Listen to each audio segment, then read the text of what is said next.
Hi, everyone, and welcome to another episode of To Be Quite Honest, the podcast. My name is Orolua, and with me, as always, I have my lovely, lovely co-host, Big Ben. Big Ben, in the building.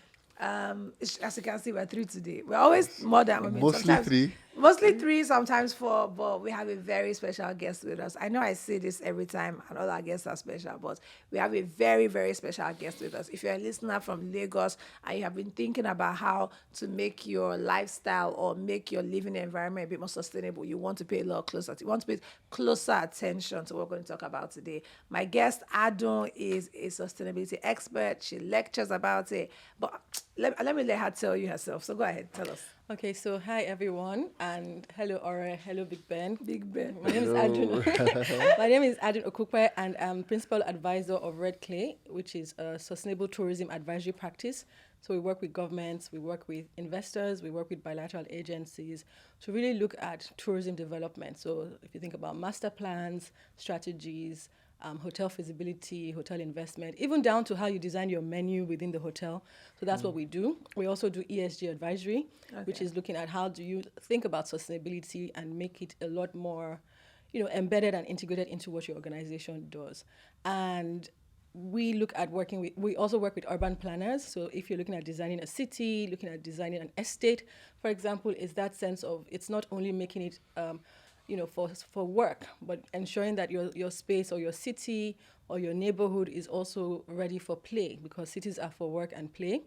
I'm an economist, so I look at it as you have the equation of 8 hours for work, 8 hours for leisure, and 8 hours for sleep. And so we have to also make sure that that equation is balanced. Oh, that's very interesting. You know that I've never even thought about it that way. To be honest. Yeah, that to be quite honest. Okay, so I've never thought about you have like 8 hours for work. I find that so interesting because even in some places there's nowhere to even walk. So you don't really have a lot of leisure, you don't have a lot of green, you don't have parks, you don't have like play areas. But before we even start complaining about all these challenges we're facing, let's just start from the top. How would you define sustainability? Okay, so what I look at, because I'm also part-time adjunct faculty at Lagos Business School, where I teach sustainability as part of the exec ed programs. When I look at sustainability, I talk about it as a way to sustain ability. So whatever talent, resource you have, whatever skills, how can we make sure that it's able to endure for the long term? So there are many definitions. It's really about thinking about ensuring that we do not deplete the resources that we have available to us on Earth, and ensuring that we leave enough for the generations coming after us. But I find that people find it a bit esoteric. So one way that you can connect with it is to say, you know what, you have these resources now that you're using. How do you ensure that you can continue to use them for the long term, and also ensure that others can access it? Yes. Oh, that's really good. So when when we talk about like sustainable living in Lagos, let's take from the top. I don't understand what the challenge is. I want to say what would you say is if we have to define or describe an ideal Lagos that is sustainable, how would we define it? Yeah, I feel like sustainable living in Lagos in itself almost sounds What's that Could word? hardly be found on the same No, sentence. you know that thing where you say like bittersweet. What's it? It's Is it oxymoron. oxymoronic? Yes. Or like boyfriend. Oxymorons. Like sustainable living in Lagos is one of those things that they just don't work. It's tough. It is tough. But if we had to say like this is an ideal. Yeah, I think it goes back to sustainable living in Lagos has to be what works for you as a person. I think it starts as the individual. Usually you think about the society, but it has to be from the individual to the society, and then the society to the individual. So that relationship is there. I think what works is finding the question of what does life mean to you and what does living mean to you. And it's a very introspective one. And the reason I say that is because anything that you're doing, if it's an organization that says, oh, you must do this, you must do this, you must be like this, it's really just a box ticking exercise. And that doesn't work. It has been proven many times. So it's knowing who you are, what makes you tick, and understanding that, okay, if my work, and I'm talking now for those of us that are working, if my office is in a certain place, how do I ensure that my commute, how do I simplify it? How do I simplify the essentials in my life so that I make time to live? Because living is totality of how you experience life. It's about ensuring that your work is met, your family obligations are met, your personal time for yourself is met, your social obligations are met. So understanding and making those decisions that can work well for you. I would say that the other thing that I think is important is that, sustainability is environment, social, and the economic. right? And ensuring that all of those things work. So does your environment work for you? Ensuring that people around you, the community that you choose to live in, does it work for you? And can you derive, economic benefits from the work that you do in a way that does not harm your The other person. environment and your social? Well, that's tough. Okay, so But possible. It is yeah, possible. it's possible. So I'm thinking now, the concept of sustainability has not come home for a lot of us. Like most people don't. It's not something people think about. Yeah. So really, why should we start thinking about it? I agree with you. And, when I talk to investors, for example, I was in Abuja up until 2 days ago talking about hotels and hospitality, and it's like, okay, why should I start to think about it? And I tell them, just from a design perspective, just design. We've not even gone into operations, right? You can save 30% of your building costs, right, if you start to think about it in a sustainable way. So I find that the economic argument works, but then it's also this thing of, we know that places are becoming insecure. There's a rising insecurity. You have to start thinking about that. Why do we have this problem? Going back to root cause analysis, right? If you're spending this amount of money trying to mitigate security challenges, should we start to redirect that money on other things that can build capacity but can also create jobs and create a sense of hope and vision? So I would say that for us is looking at the question a different way and saying, almost, why shouldn't we live sustainably? And what I usually tell people is that so at this forum I was saying that if you look at the buildings that we have, you have to, you need air conditioning all the time. You need light all the time. We don't use our environment to our advantage. Tropical modern architecture, for example. At the moment, we're actually developing a course for real estate to look at that, to look at sustainability. And to see how we can build for the built environment. Okay. But going back to this, so I'm like, you can live better if you have fresh air. You can have a better experience of life, right? But my own is that the indigenous knowledge systems, this concept might be a new name, but the concept has always been there. I'm wearing Adire. Where does Adire come from? The indigo plant, where does that come from? Plants, people designing, speaking, documenting, right? So we already have that embedded, even in terms of our clay homes and houses, right, that they used to use, and they still do in the villages where it's cool during the daytime, right, where you need it to be cool, and then it's a bit warmer at night when you need it to be, right? How come we don't try to develop that and enhance that, and we just discard it? So I think for me, what I usually tell people is we've already started, even black soap, right? We've already started to do it. We've just not seen it as that. So it's really going back to appreciate and enhance what you have. And then if you know that your life is going to be happier and better quality, why not?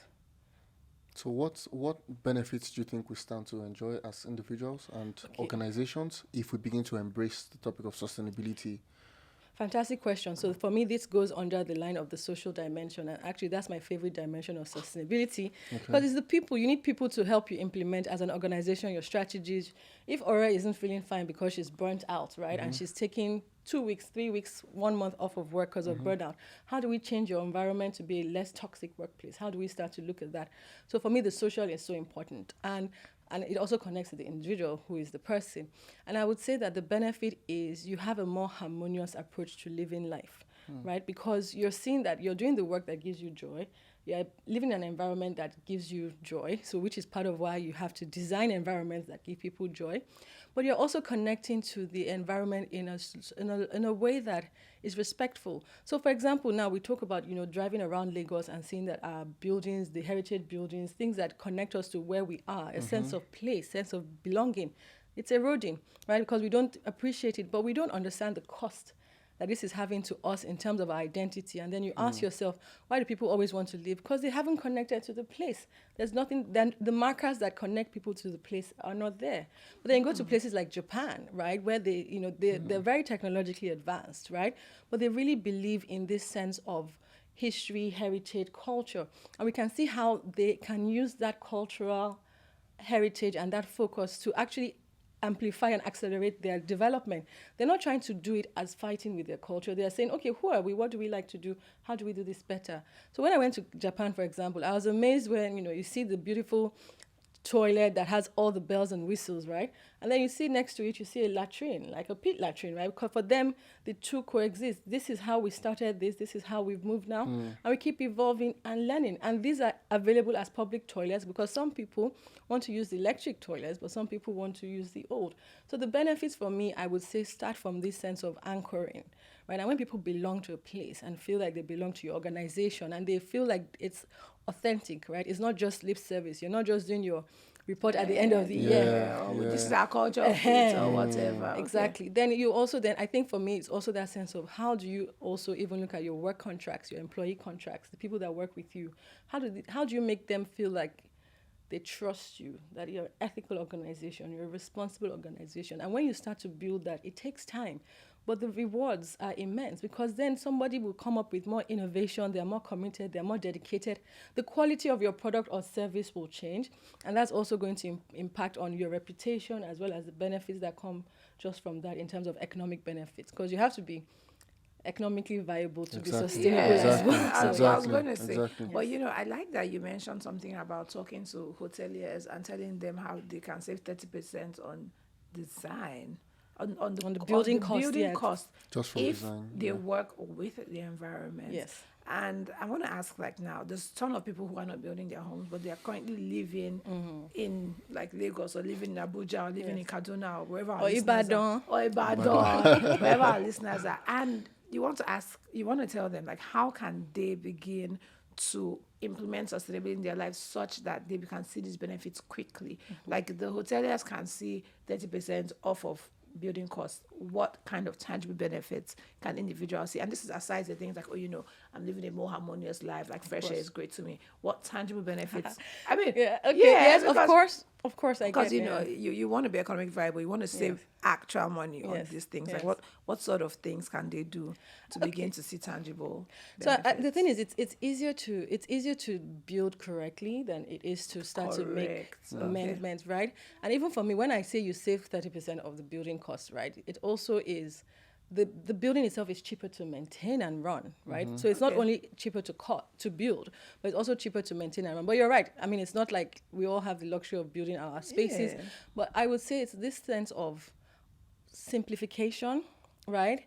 Minimalism to an extent, right? In terms of clutter. So some places you go and there's visual noise, right? And the visual noise can affect just how you relax, how you can enjoy your space. And it's that sense of, and that's why it comes back to how conscious you are. And I know we're going into some other realms right now, but it comes back to how conscious you are and how your space affects you.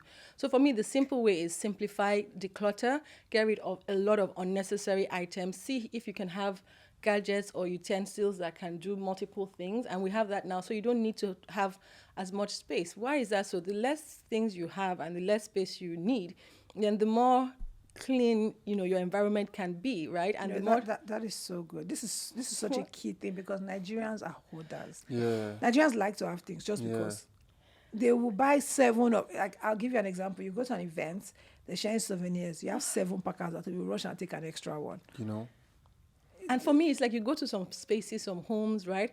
And you're like, this is unnecessary. And so it's that, I would say it's infusing plants, right? It's infusing plants because plants are also a way to relax the stress, but it's also looking at ensuring you buy quality, right? Quality might be more expensive, but over time, it actually pays for itself, and you take care of it better because you paid for it. Exactly. And then it's that sense of the environment, waste. How do you look at plastic waste? How much waste are you generating? Single-use plastic, Single-use plastic, and then the storage. So in my house, for example, we use glass. A lot of glass. Our storage is glass, right?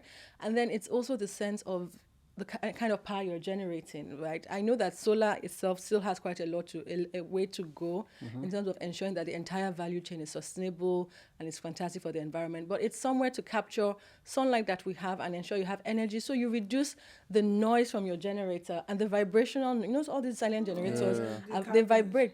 All of these things are adding to. We don't understand it, but they're the silent killers because you need to be able to relax and fully be at zen. So those are the easy ways, I would say, just that. And then start to be questioned where you're buying things from, what kind of outfits, what kind of things you're buying, where are you spending your money. So you don't need so much. You don't need, and this is a challenge I put to myself, 30 pieces of clothing at a time. You don't need more than that. You really don't. Ladies. Anyways, and gentlemen. Ladies and gentlemen, they say you have too many clothes. And I would say that the final thing as well is just prioritizing yourself. I find that a lot of us allow the external noise and pressures to get to us that affect how we live our lives.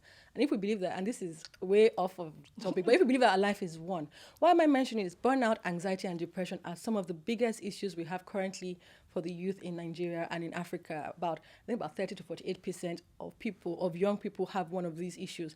What causes burnout, right? What causes anxiety? What causes depression? If we start to eliminate and minimize some of these unnecessary pressures of keeping up with the Joneses, having everything, living in certain places, also just simplifying how much your work requires of you to do the work you need to do at the time you need to do it. And if your work is requiring too much of you, perhaps you need to have a conversation. And then anxiety also leads to all of can worsen all of these things. I would say that once we can do that, right, it's a philosophy of life. For me, sustainability is a philosophy of life. Then it's easier to continue it. And then you start to think, goodness, I need to edit the work I do. I need to edit where I live. I need to edit my friends. Yeah, I'm having those thoughts already. Yeah, because I'm just thinking like your serious. commute. Imagine you have to come from Aja to VI every day. Imagine. At some point, you begin to think, do I really need a 3-bed? Exactly. Maybe I should think of downsizing to a 1-bed. I don't need all these things I stay own. closer, yeah. Exactly. Yes. Exactly. So now I'm thinking, it's dawning on me now that the more we embrace sustainability, or let me put it this way, sustainability from Sustainability what I've thinking, gleaned from yes, what yes. you said, sustainability itself, sustainability thinking Yes. and acting Yeah. can actually improve our life expectancy. Of Yeah. course. So what then are the things that are hindering, the widespread of this philosophy? This adoption, the Exactly. adoption of sustainability. Because I noticed that, you spoke about burnout, anxiety, depression. These are In fact, everywhere it's on mental health. I can't even lie to you. Like we know we have friends. Some of us even go through these things sometimes. So what's really stopping us from embracing this philosophy? And it's a very good point. It's a very good question, because many times when I teach sustainability, I get the feedback from participants is like, oh my gosh, I always thought it was just about the carbon emissions. I didn't connect it. Nobody has. And when I heard that your class was happening, I was like, why do I have to go for this? But now, oh my goodness, we're starting here, and here. So I would say it's about the language, it's context, right? Okay. Context matters. A lot of, when I teach sustainability in Edinburgh or anywhere else in the world, it's completely different because the context matters, because everywhere has their own sustainability challenges, right? Mm-hmm. In Japan, for example, it's because people live in isolation. Actually, we're seeing that in Korea as well. People live in isolation, suicide rates are going higher. Scandinavian countries, they're also realizing that it doesn't necessarily lead to happiness, right? That development. So you have an advanced economy, but your people are unhappy. That's not development. And so for us in Nigerian context, the way I connect it is to the people, because if your people are better, can live for longer, can live better quality lives, then you already start to address some of the sustainable development goals. So I think it's the narrative, is how we spread the word, is what we talk about it, and ensuring that people can connect to it. It's not disconnected. So for me, at Red Clay, for example, way before COVID, we've always had flexible working. We have our core hours and core days that you have to come to the office, but not everyone has to come to the office every day, as long as you can do your work, because the fact that someone is right at your office does not mean they're working. Exactly, And if they're working and they commute, by the time you spend 3 hours to get to work, the value of what you're doing is reduced. You've used your the actual time to you can fight. work to fight on the road. It's true. So those type of things, and they also know that we have a policy: when it's weekend, please don't contact us unless we are working to a client deadline. Don't contact anybody. We don't send you WhatsApp messages after core working hours. We use Slack. So it's all of these things that also ensure that your people don't feel like you're asking. They actually go above and beyond because they know you respect them. Yeah. Okay. I was going to say something. You had mentioned that you work with urban planners to begin to build cities, and not just smart for work, but also for play.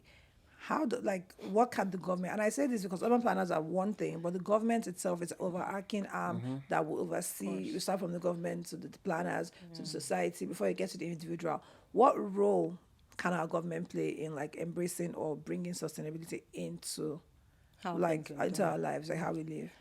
I think for me, it's also ensuring that the government agencies understand what sustainability means and understand what they can do. First of all. Yeah, okay.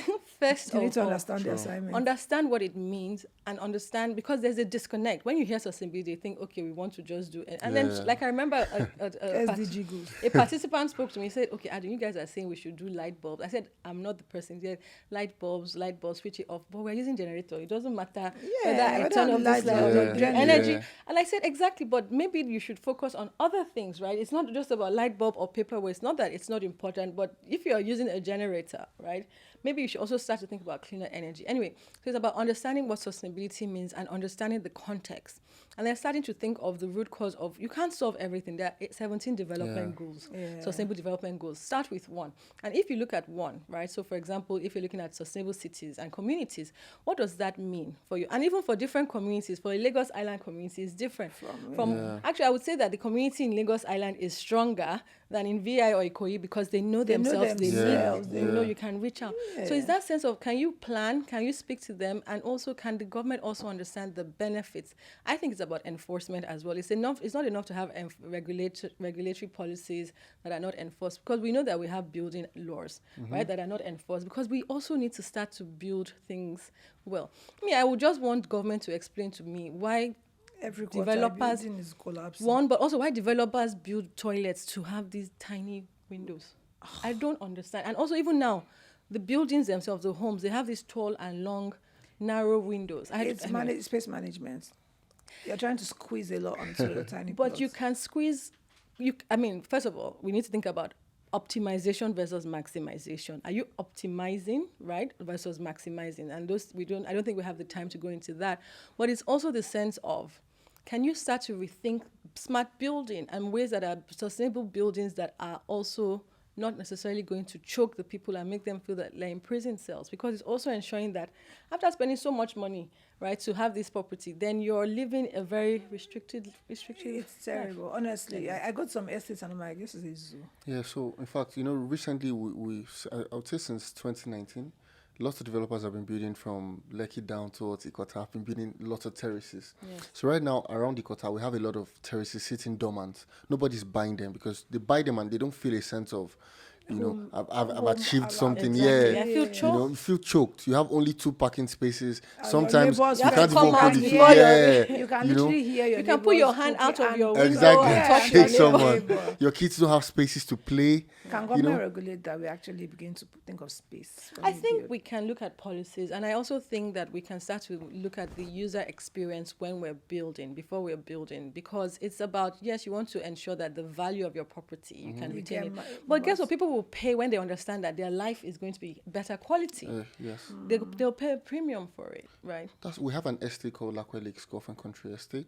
I mean, that's why I've been it's there. selling. Oh, that's you why. do like That's it? why Yes, people yes, love the yes. estate People- because everyone an that estate where you goes- can wake up and So walk down your tranquil. street to Yes. fish. Yes, there's a can literal play walk, golf. like, you know. And one it's of- not cheap, right? It's Yeah, expensive, but it's people are paying expensive. that People premium. are paying. Yeah. No, but they understand the quality, the air quality in Lagos is so That's what- different. Like, I remember I took my aunt there once, and we drove from Lagos. I picked her up in Ikoyi, and she was so irritated the whole way. It was like, this was sitting in traffic. I said, when you get there, I know we got there, and she was like, oh my God, this is so nice. Like, we had lunch at the corporate lodge, and she was like, okay. We don't need gates for We don't- everybody's no. homes. Yeah. I Can know look when at- we're done, we're walking and she's like, oh, can I see some of the homes? I'm like, I just brought you for lunch. She's like, yeah, but now she actually wants to see because she's beginning to say, oh, I can actually live here. When I come to Lagos, I don't have to be slumming it out in fighting generator or any of those things.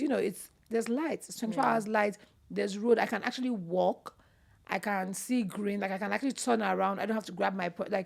I'm safe. I'm secure. The air is clean. I can't hear any generator noise. But my Do you know question that- is, okay, go ahead. My question is, why should that be the exception rather than the the norm? norm. I used to live in UPDC Elf Estate, the same thing, Yeah, very it's green, very really tranquil. And I serious. was like, wait, we have this. Why can't we Why replicate can't this? all estates look I like literally this? saw a lady one day walk barefooted in Lakwe Lake. So security men they Yeah, didn't she understand okay. what was They going don't on. understand. She's So grounded. they had to madam, good day, madam. Is everything okay? You're not well. Said she knows that she's never been in a place like this in Nigeria, and she just wants to, just Ground. walk Yeah. with her barefoot and just, everywhere is safe. She's not looking behind Yeah, her back, yeah. You're at ease. that's a better way to live, really. And I think we need to proliferate. We need to spread this kind of living. The gospel of sustainable Yeah. living. No, because also, sometimes I ask people, like, what's success to you? And they're like, get a house in Banana Island, and get a Range Rover, and then, get it bulletproofed. And then I said, but you won't be able to walk the streets of Ikoyi. Yeah. Like, and the gutters in Ikoyi, and it's going back to how do we also ensure that we're authentic. The gutters in Ikoyi, I used to jog a lot. I used to ride bicycles when I lived in Lagos, and was not clean. You see the gutters, Lagos is and not Yeah, we no, don't but have if I'm clean not talking gutters. about Lagos, I'm talking about the even posh, the primest. the primary This is areas true. where our CEOs live, where our heads of sustainability live, where our heads. It's still filthy. No, but that is because there's a disconnect. If you believe in sustainability and you think about it from a philosophy, right, then you're not going to just think about your compound. You're going to think about Your your streets. streets, Because in yeah. Lagos Island, I did some research there again because we're looking at tourism and development for the cultural quota. It's like they are their neighbors keeper. They are looking at, okay, we have our residents association. How are we ensuring that you can walk safely? Right? We're not saying everywhere needs to become an estate, but why are the gutters smelling? Yeah. In Honestly, Ikoyi? But I also feel like, and this might be a terrible thing to say, but I feel like a lot of Nigerians, the more successful they are, and the more we lean into like individualistic Yes. living, Yeah, it happens a the lot. less sustainable. Because I'll give you an example. For example, you get very rich, so you're not going to the Madam Corner shop again, you're not going to ShopRite, and they give you shopping bags, and you have like 20 nylon bags. Now, someone who is considerate or someone who has adopted like sustainable lifestyle is going to have like a reusable tote cloth bag that they'll carry. But everybody looks like you're weird, because why are you not taking nylons? Like, so this person has. So like you get wild safe. Yes, everybody is not only you Only carry your your own cloth different. cover, Only your literally. different, yes. And then, so I feel like there's also that resistance from society to even fully adopt, because in the UK they sell the shopping bags. Now So they did, but it was also, there was resistance. there was resistance as well, but Yeah. I don't think it's as firm as I don't even know how we're going to sell if we. Well, let me give an example. So one example that I know quite well is the Marks and Spencer's example. Marks and Spencer's was actually one to start that because they started charging 5p. This was no other supermarket was charging. But what had happened was I think Stuart Rose, their CEO at the time, had seen this Inconvenient Truth by Al Gore, this movie, and he had touched his heart and like, goodness, what can we do? Like, okay, we cannot solve all the problem, but let's start start here. with single Let's use have a plastic. sustainability strategy. And so they started with Plan A, because they call it Plan A, because they said there's no Plan B. If we don't do it It's well, not there's done. nothing that we Okay. can do. And it's that sense of understanding that other people have, and I think for us in Nigeria, it's easier because we can see other cases and the And mistakes they are and how they've warning, gone yeah. by it, and say, how do you make this compelling? Because now, when you go to Copenhagen and ask for a plastic bag, you get a dirty stare, because it's like, like, what are you doing with plastic, right? And so you see how it has actually changed that the other way. So it's about change, behavioral change, and understanding mindset shifts. And I think that that's something we need to think about holistically, from a sense of what does it mean to be a Nigerian? What does it mean to be responsible? And when you start to think of it holistically, I look forward to the time, X amount of years from now, where we won't even need to be talking about how plastic, single-use plastic and all of these things, we need to be clear about it. So I think one of the factors affecting the adoption of sustainable living is really education. Yes. Yeah. So how then do we? First of all, so you started by saying that when we're talking about how government agencies can sort of come in to bridge the gap. First of all, the government officials need to know what sustainable living is, yeah. but then these officials many times change, Yes, the after several administration, years. yes. So I think maybe some sort of a mandatory education if you're getting into public service. First, maybe certain I think office. there has well, to be like a belief, let's because ask- that seems like a checkbox for them. Yeah, it's like a philosophy, and I think the more of us, and I don't even know that it's government. I think it doesn't have to start with government. I think government will connect with it when they see that either they can get, they can get better Benefits, quality citizens, they can get taxes. I don't think it's about government. I think it's about us as individuals. I agree with you that it's about education, it's about awareness, and it's about more of us spreading this word. And I know that it's difficult. Even as we're talking, I'm thinking, goodness, there's so much more to do in terms of spreading awareness. But I think it's going to schools, it's going to primary schools, it's starting the Exactly, children. yeah. It's also talking to the religious leaders, getting them to connect with it, and to set, I do spaces. think like the religious leaders, because like they have a very strong hold. The Influence, religious leaders, yeah. tribal leaders, Yes. those two. Yes. So look at it again and say, okay, how best can we achieve this change? And I think that it's a journey, right? You never get to that destination, but my hope is that we reduce things like inequality, we reduce things like insecurity, we also reduce things like people dying from poor nutrition, malnutrition, poverty. Like, these problems have been solved in the world. We shouldn't have them as our issues. So how do we ensure that we're, taking and addressing this? And I would say that for me, a lot of the goals are connected. They're all interconnected, right? If you say you want to have a sustainable city and community, it's also because you want to make sure that people living there have health and well-being, right?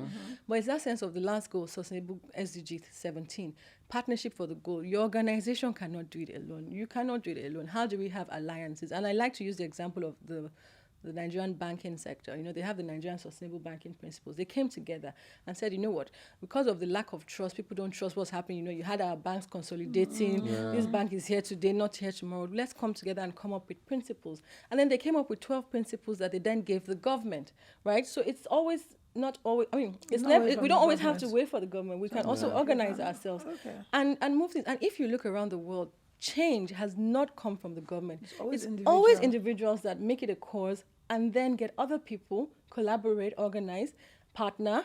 Nigeria, we don't like to partner, right? And then you then get it done. So for me, that's how I think about how we can also institute these things for the long term. Because it's not about just everybody signs up and now we're saying, oh, we're doing this. No. Can we make sure that we can do it? And the final point I want to make on that is it shouldn't also be this sense of disdain or if you don't join us, you're bad or you're this. Because I think that guilt and judgment doesn't also let turn some people off too. Yeah, it really will. Yeah. I can imagine someone coming to judge me for using nylon. I'm like, as I rest, I beg.